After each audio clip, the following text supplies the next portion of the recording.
Naranasan mo na ba yung deja vu? Yung tipong may taong dumaan sa buhay mo, pero kahit ngayon mo lang siya nakilala, parang matagal mo na siyang kilala? O kaya naman, may lugar kang napuntahan at bigla na lang may kung anong pakiramdam na parang dati ka nang nakatapak doon? Paano kung sabihin ko sa'yo na may mga kwentong hindi natatapos sa isang buhay lang, na may pag-ibig na hindi nagwawakas kahit ilang beses nang maghiwalay ang dalawang puso dahil sa kamatayan? Ito ang kwento ng engkantong Silakan Amaru. Noong unang panahon, sa pusod ng kagubatan, may isang makapangyarihang engkanto na nagngangalang Lakan Amaru. Matagal na siyang namumuhay sa mundo ng mga engkanto, malayo sa mga tao. Pero isang araw, nakilala niya ang isang dalagang mortal, si Dalisay. Maganda si Dalisay. Simple lang, pero may kakaibang kinang sa mga mata. Mahilig siyang magtanim ng halamang gamot at mag-alaga ng sugatang hayop. Tuwing gabi, palihim siyang pinapanood ni Amaro mula sa lilim ng mga puno. Alam niyang bawal siyang lumapit sa isang tao, pero hindi niya mapigilan ang sarili. Hanggang sa isang gabi, nasaksihan niyang inatake sa Dalisay ng isang ligaw na hayop. Walang pag-aalinlangan, tumakbo siya para sagapin ito. Sa unang pagkakataon, nagtagpo ang kanilang mga mata. Hindi nagtagal, nahulog ang loob nila sa isa't isa. Pero may problema. Bawal sa isang engkanto ang umibig sa tao. Nang malaman ito ng ibang engkanto, nagalit sila. Pinatawag si Amaro ng diwata ng hangin, ang isa sa mga tagapangalaga ng kanilang mundo. Nilabag mo ang batas ng mga engkanto, at dahil dyan, may kaparusahan ka, sabi ng diwata. Nagmakaawa si Amaro. Handa siyang iwan ang pagiging engkanto at maging isang simpleng tao. Basta, makasama lang si Dalisay. Pumayag ang diwata, pero may isang kondisyon. Hindi mo maaaring baguhin ang kapalaran. Kapag dumating ang araw na dapat siyang mawala, hindi mo siya maliligtas. Hindi na nagtanong pa si Amaro. Mas pinili niyang maging tao kaysa mawala si Dalisay. Sa simula, masaya sila. Namuhay silang magkasama sa isang maliit na kubo sa tabi ng ilog. Pero dumating ang isang gabi na bumalot ng kadiliman sa kanilang tahimik na mundo. Isang masamang engkanto, si Sibulan, ang sumugod sa kanila. Matagal nang may inggit si Sibulan kay Amaro. At sa tingin niya, hindi karapat-dapat ang isang dating engkanto na mamuhay ng masaya kasama ang isang mortal. Hindi nagawa ni Amaro na protektahan si Dalisay. Sa isang iglap, nakita niyang nakahandusay ito, duguan sa kanyang mga bisig. Bakit hindi mo ako nailigtas? Mahina nitong bulong bago pumikit ang kanyang mga mata. Bumalik si Amaro sa kagubatan, galit at puno ng hinanakit. Pinuntahan niya ang diwata ng hangin at nagmakaawang ibalik si Dalisay. Pero tumanggi ang diwata. Sa halip, ibinigay niya kay Amaro ang isang mabigat na parusa. Simula ngayon, ikaw ay magiging sugo ng kamatayan. Sa kada sasapit ang 100 taon, babalik ka sa mundo ng mga tao nang hindi mo alam kung sino ka. Ang tanging misyon mo ay kunin ang mga kaluluwang dapat nang lumisan. Hindi mo magagawang umibig. At sa tuwing susubukan mong magbago ng tadhana, may kapalit na mas mabigat na parusa. At doon, nagsimula ang kanyang walang katapusang paglalakbay. Sa bawat 100 taon, bumabalik siya sa mundo bilang ibang tao. Hindi niya maalala ang kanyang nakaraan. Pero sa tuwing nakikita niya ang isang babaeng pamilyar sa kanya, may kung anong kirot sa kanyang puso. At ngayon, Dumating na naman ang panahong iyon.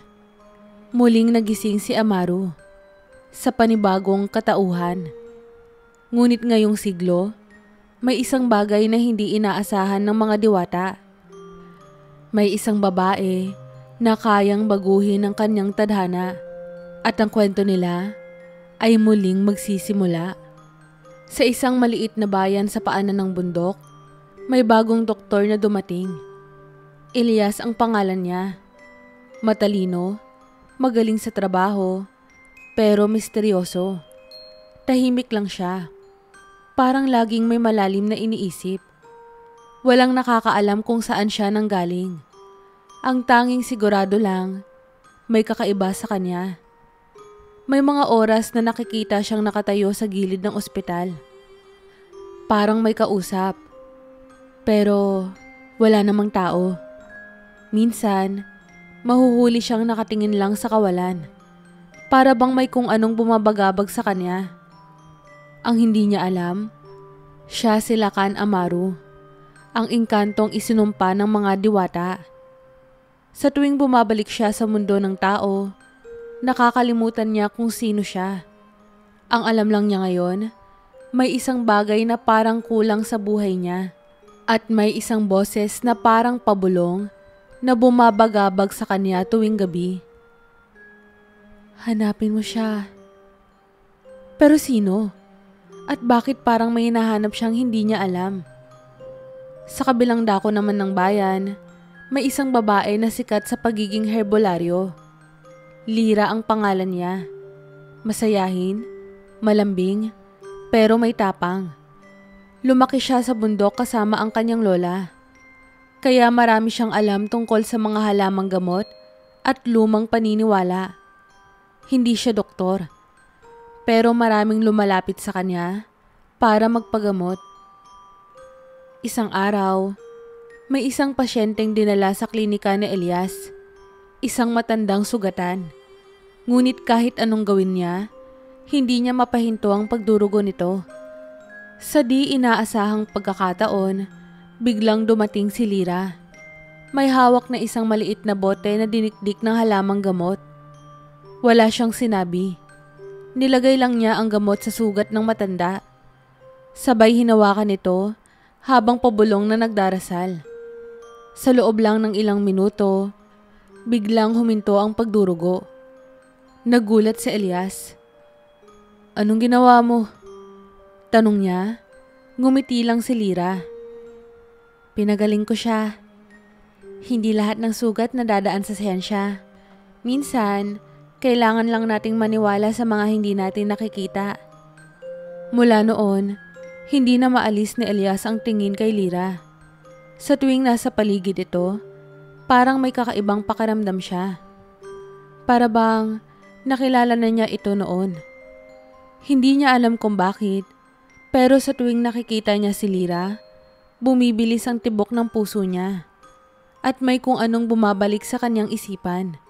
Mga malalabong imahe, isang babaeng may mahabang buhok, isang matamis na tinig, at isang pangakong matagal nang binitawan. Babalik ka, diba? Hahanapin mo ko? Unti-unting lumalabo ang mundo ni Elias. Hindi niya alam kung bakit, pero isang bagay ang sigurado siya. May koneksyon sila ni Lira. At dito magsisimula ang isang kwentong matagal nang nakatakda. Simula nang magkita sina Elias at Lira, hindi na siya mapakali. Tuwing nakikita niya ito, parang may bumabalik na alaala na hindi niya maipaliwanag. Isang gabi, habang nasa ospital siya, nagising siya mula sa kakaibang panaginip. Sa kanyang panaginip, nakita niya ang sarili niyang nakatayo sa gitna ng isang madilim na kagubatan. Sa kanyang harapan, may isang babaeng duguan, nakahandusay sa kanyang bisig. Hawak niya ito ng mahigpit habang dumadaloy ang luha sa kanyang mukha. Bakit hindi mo ako nailigtas? Mahina nitong bulong. Bigla siyang nagising. Hingal na hingal. Pakiramdam niya, totoo ang panaginip na yon. Pero paano? Sino ang babaeng iyon? At bakit parang napakasakit sa dibdib niya? Hindi niya alam na ang panaginip niyang iyon ay isang alaala mula sa nakaraan. Sa kabilang dako, si Lyra naman ay nagtataka rin tungkol kay Elias. Parang pamilyar ito sa kanya. Kahit ngayon lang sila nagkita. May kung anong humahatak sa kanya palapit dito. Parang may kung anong hindi niya maintindihan. Kaya isang araw, naisipan niyang puntahan ang kanyang Lola Sabel, ang pinakamatalinong manggagamot sa kanilang pamilya. Matanda na ito, pero puno pa rin ng kaalaman tungkol sa mga sinaunang kwento at hiwaga ng kanilang lahi. "Lola, may itatanong po ako," sabi ni Lyra habang hinahalo ang tsaa para sa kanya. "May kakilala po kasi ako, pero pakiramdam ko po ay matagal ko na siyang kilala. Parang may connection kami, pero hindi ko alam kung bakit." Napangiti ang matanda habang iniinom ang tsaa. "May mga taong itinadhana sa isa't isa, apo, pero may ilan sa kanila ay pinagdudugtong hindi lang isang beses, kundi sa maraming buhay." Nanlaki ang mga mata ni Lyra. "Ibig niyo pong sabihin, totoo po ang reincarnation?" Tumawa ang matanda. "Hindi lahat ng tao, pero may iilan. Lalo na kung may hindi pa sila natatapos sa nakaraang buhay nila." Natigilan si Lyra.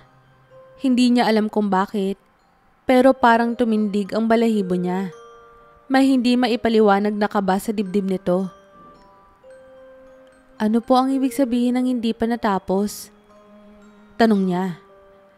"Minsan, ang dalawang kaluluwa ay muling pinagsasama dahil may dapat silang itama. Pero apo, mag-iingat ka." Tumingin ang matanda sa kanya ng seryoso. "Kung may isang bagay na hindi pa natatapos, ibig sabihin may isang bagay din na handa pa ring humabol sa kanila." Kinagabihan, habang pauwi si Lyra galing sa bayan, may naramdaman siyang malamig na hangin sa kanyang paligid. Napahinto siya sa paglalakad. May kakaibang pakiramdam sa paligid. Parang may nakamasid sa kanya. Sa di kalayuan, sa lilim ng isang malaking puno, may nakatayong anino. Isang matangkad na lalaki na may pulang mata. Si Sibulan. Matagal na niyang inaabangan ang pagbabalik ni Amaro.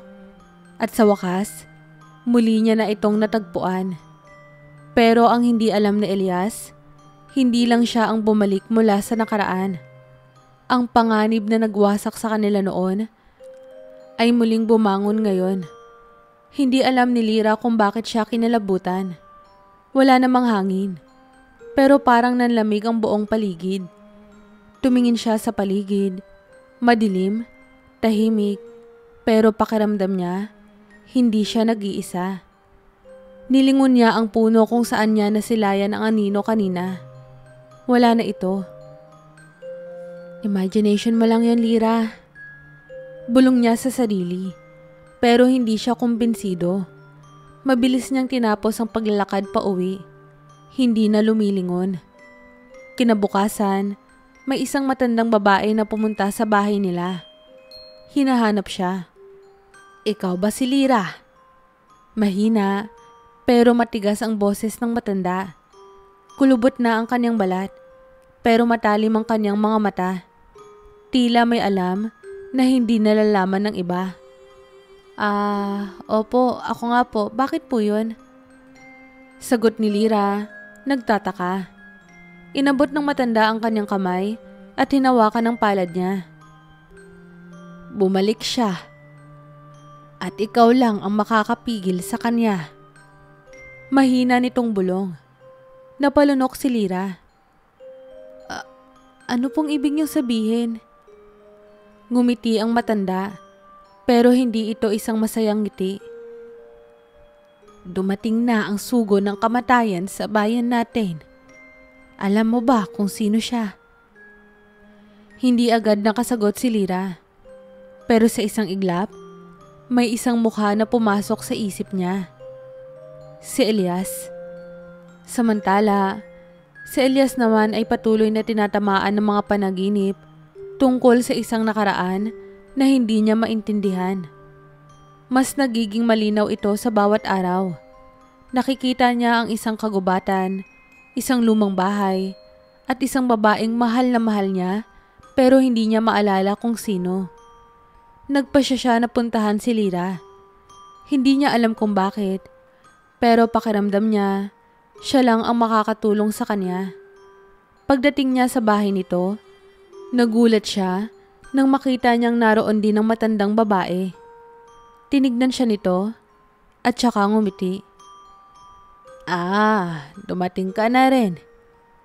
Lumingon si Lyra kay Elias, halatang gulat at kinakabahan. Elias, mahina niyang tawag. Tumayo ang matanda at tinawakan ang kanyang balikat. Hindi Elias ang kanyang tunay na pangalan, apo. Siya si Lakan Amaro, ang engkantong isinumpa. Nanlamig ang katawan ni Elias. Ano pong sinasabi niyo? Tanong niya, hindi makapaniwala. Tumingin ang matanda sa kanya. May kakaibang bigat ang kanyang boses. Bumalik na si Sibulan. At kapag hindi mo naalala kung sino ka at kung ano ang nangyari noon, mauulit lang ulit ang lahat. Sa isang madilim na kuweba sa gilid ng bundok, naglalakad si Sibulan. Ang engkantong may pulang mata. Sa harapan niya, may isang itim na apoy na umiikot sa hangin. Tila may sariling buhay. Nagbabalik ka na naman, Amaro. Pero ngayong pagkakataong to, sisiguraduhin kong hindi mo na siya maaagaw muli. Sa isang iglap, isang itim na alitaptap ang lumipad palabas ng kuweba. Papunta ito sa bayan. Papunta kay Lyra. At isang bagong panganib ang muling nagising. Hindi mapakali si Elias matapos marinig ang sinabi ng matanda. Sino siya? Totoo bang isa siyang engkanto? At bakit may isang nilalang na gustong bumalik para sa kanila? Samantala, si Lyra ay hindi rin mapakali. Simula nang dumating ang matanda, parang may bumukas na kakaibang pakiramdam sa loob niya. Sa tuwing tinitignan niya si Elias, mas lalo niyang nararamdaman ang bigat ng kanilang koneksyon. Para bang may isang bahagi ng kanyang puso na matagal nang naghihintay sa kanya. Ngunit hindi nila alam, may isang aninong nagmamasid mula sa malayo. Sa gitna ng gabi, isang itim na alitaptap ang lumitaw sa tapat ng bahay ni Lyra. Sa isang iglap, pumasok ito sa loob ng kanyang katawan. Nanigas ang katawan ni Lyra. Hindi makagalaw. At sa isang iglap, lumabo ang kanyang paningin. Sa wakas, may malamig na tinig na bumulong sa kanyang isipan. Si Sibulan. Kinabukasan, hindi agad natunto ni Elias si Lyra. Nagpunta siya sa bahay nito, pero wala siya roon. Nang tanungin niya ang mga tao, may nagsabing nakita nila na lumabas ito kaninang madaling araw. Naglalakad papunta sa kagubatan. Hindi na nagdalawang isip si Elias. Alam niyang may masamang nangyayari. Nagmadali siyang tumakbo patungo sa gubat. Sa isang lumang burol sa loob ng kagubatan, natagpuan niya si Lyra. Nakatayo ito sa gitna ng isang bilog na bato. Nakapikit, parang walang malay. Sa paligid niya, may isang kulay itim na enerhiyang umiikot. At sa harapan niya, nakatayo si Sibulan. Nakangiti. Amaro, sa wakas, bumalik ka rin. Nagpantig ang tenga ni Elias. Hindi niya alam kung bakit, pero may kakaibang galit ang bumalot sa kanya nang marinig niya ang pangalang iyon. Bitawan mo siya! Sigaw niya. Tumawa si Sibulan. Napakabilis mong lumapit sa kanya. Mukhang hindi mo pa rin matanggap na kahit ilang ulit kayong ipanganak, ako pa rin ang magwawagi. Itinaas ni Sibulan ng kanyang kamay at sa isang iglap, napaluhod si Elias sa sobrang bigat ng enerhiyang bumabalot sa kanya. Biglang pumasok sa isipan niya ang isang matinding alaala. Noong unang panahon, sa parehong lugar na ito, nandito rin sila ni Dalisay. At sa mismong lugar na ito rin siya natalo noon. Dito napatay si Dalisay. Nanlabo ang paningin ni Elias. Unti-unting nagbalik ang lahat ng kanyang alaala. Ang pagiging engkanto niya noon, ang pagmamahal niya kay Dalisay, ang sumpa na ipinatong sa kanya. At sa huling alaala niya, nakita niya kung paano niya sinubukang iligtas si Dalisay noon. Pero nabigo siya. Nagising si Lira mula sa mahigpit na pagkakahawak ng itim na enerhiya. Nang makita niyang nakaluhod sa Elias, bigla siyang bumalik sa sarili. At doon niya naalala ang lahat. Siya, si Dalisay. At ito ang parehong eksena kung saan siya namatay noon. Hindi niya hahayaang mangyari ulit ito. Sa sobrang lakas ng kanyang damdamin, biglang may liwanag na lumabas mula sa kanyang katawan. Ang bilog na enerhiyang bumabalot sa kanya ay nawala at sa isang iglap, tumayo siya at hinarap si Sibulan. Nagulat ang engkanto. "Imposible!" sigaw nito. Sa unang pagkakataon, nagkaroon ng kakaibang lakas si Lira. Ang kanyang mga kamay ay bumalot ng gintong liwanag. Ang kapangyarihan ng diwata ng buhay.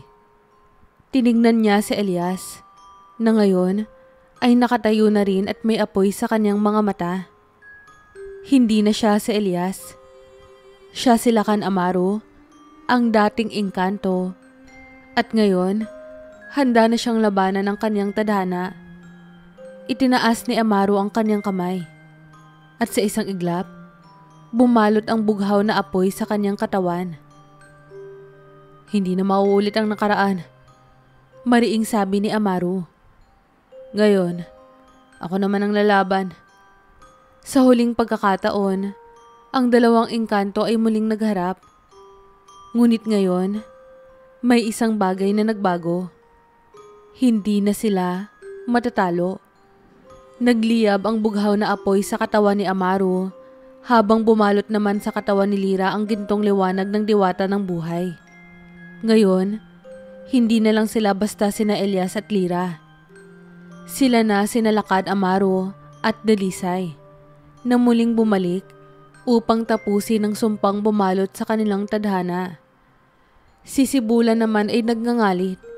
Hindi niya inakalang babalik ang tunay na anyo ni na Amaru at Dalisay, lalo na ang kanilang kapangyarihan.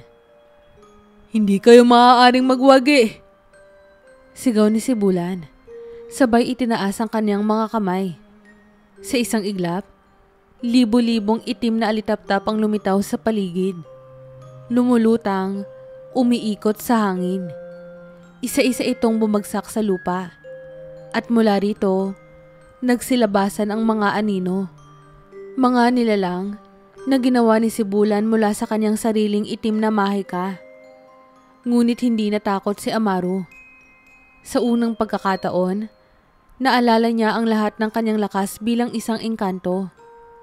Isang bughaw na liwanag ang bumalot sa kanyang katawan. At sa isang kumpas ng kanyang kamay, isang napakalakas na hangin ang bumuga mula sa lupa. Winawasak ang mga anino ni Sibulan. Samantala, si Lira, o tawagin nating si Dalisay, ay nakatitig kay Sibulan. Ramdam niya sa kanyang katawan ng kakaibang init. Isang kapangyarihang hindi niya alam na meron siya noon. "Ito ang hindi mo naisip, Sibulan," malamig niyang sabi. "Akala mo, ikaw lang ang may hawak ng kapalaran namin. Pero hindi mo alam, ang tadhana ang nagbalik sa amin para tapusin ka." Itinaas nito ang kanyang mga kamay. At mula rito, lumabas ang puro at gintong liwanag ng diwata ng buhay. Napaatras si Sibulan. "Hindi!" Sigaw niya. Ngunit huli na ang lahat. Mula sa langit, bumagsak ang isang matinding liwanag. Bumalot kay Sibulan. Sinubukan niyang lumaban, ngunit hindi na niya kayang pigilan ito. Ang liwanag ay nagdulot ng isang malakas na sigaw mula kay Sibulan. At sa isang iglap, naabo siya sa hangin. Tuluyang nawala ang kanyang mahika. Tapos na ang lahat. Bagsak si Amaru sa lupa, habol ang hininga. Si Lyra naman ay lumuhod sa tabi niya. Tapos na, bulong niya. Ngunit may isang huling bagay na kailangang mangyari. Lumitaw ang diwata ng hangin sa harapan nila. Huwag kayong mag-alala. Ang sumpa na bumalot sa inyo ay tuluyan ng nabasag. Ngunit may isa pa kayong pagpipilian. Tinignan ni Amaru ang diwata. Alam na niya kung ano ang ibig sabihin nito. May dalawa kang pagpipilian, Amaru. Mananatili ka bilang engkanto, ngunit hindi na muling magtatagpo ang inyong landas ni Dalisay. O magiging ganap kang tao, ngunit mawawala ang inyong mga mahika. Hindi na nagdalawang isip si Amaru. Tinignan niya si Lyra, ang babaeng minahal niya sa dalawang magkakaibang panahon. Ang babaeng pinakakuan niyang hindi niya na muling bibitawan. Mas pipiliin niyang maging tao. Ano pa bang silbi ng kapangyarihan kung hindi ko siya makakasama? Bulong niya. Ngumiti ang diwata ng hangin. Kung ganon, hayaan mong tapusin natin ang sumpa. Sa isang iglap, bumalot ang hangin sa paligid ni na Amaru at Lyra. Naramdaman nila ang unti-unting pagkawala ng kanilang mahika. Ngunit kapalit nito ay isang kakaibang pakiramdam. Ang pagiging tunay na buhay. Sa huling pagkakataon, bumagsak mula sa langit ang isang gintong alitaptap. Hindi tulad ng kay Sibulan, kundi isang palaot ng biyaya mula sa mga diwata. At sa isang iglap, wala nang natira, kundi ang isang tahimik na kagubatan. Isang bagong simula at dalawang pusong muling nagkita. Makalipas ang ilang buwan, patuloy na namuhay sina Elias at Lyra bilang simpleng tao. Wala nang mahika, wala nang sumpa, wala nang engkanto. Ngunit ngayon ay meron silang isang bagay na mas mahalaga. Ang pagkakataong mabuhay ng magkasama, nang walang hadlang. Sa isang maliit na bahay sa tabi ng ilog, sa gitna ng isang simpleng bayan, namuhay sila ng tahimik, tulad ng pangarap nila noon. At sa huling pagkakataon, sa ilalim ng liwanag ng buwan, hinawakan ni Elias ang kamay ni Lyra at mumulong. Sa wakas, natagpuan na ulit kita. Ngumiti si Lyra. At ngayon, hindi na kita bibitawan.